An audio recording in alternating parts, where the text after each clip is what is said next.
Are you dealing with a colleague who's quite passive aggressive?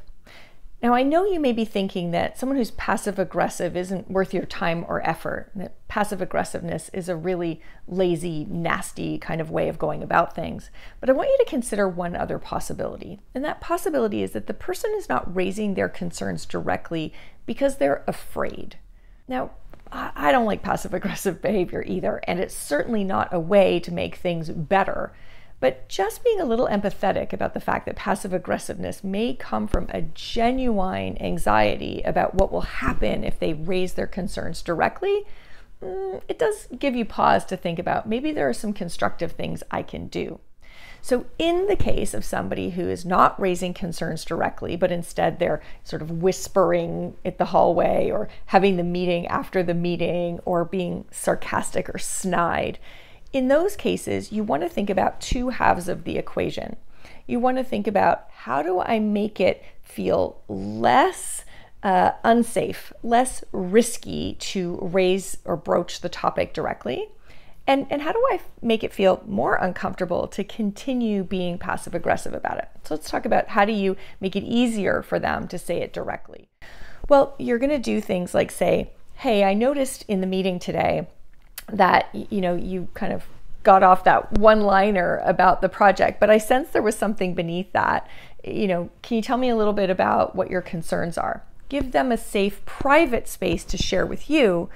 And then as you're talking about it, say, I'm wondering what caused you not to raise that in the meeting.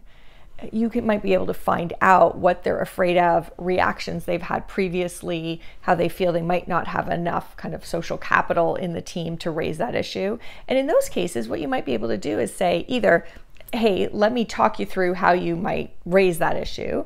You might even say, I think that's something I'm comfortable raising, and now that you've brought my attention to it, I agree that's a problem. So you can help them make it easier. You can even do that right live in the meeting. If somebody is, again, being sarcastic, rolling their eyes about something, you might say, I'm not sure we've kind of got all the way to alignment on this one. Can we just take another pass at this?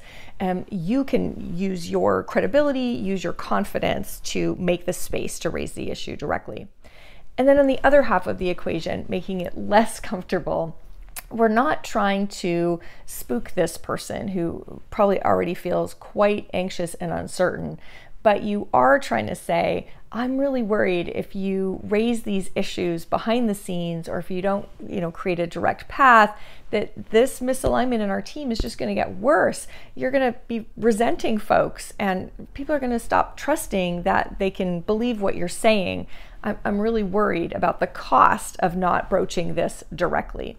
So you're trying to help the person understand both that it's actually can be easier than they think to raise something constructively, and there are more costs and downsides to being passive aggressive than they're thinking about. So weigh in on both of those sides. Just take a moment to think about, are there any of the situations or colleagues where I'm really fed up with passive aggressiveness, where the underlying issue is that they're just afraid. They don't have the confidence or the certainty or the way of broaching the topic. And maybe I could help that, get the issue out into the open and resolve it once and for all.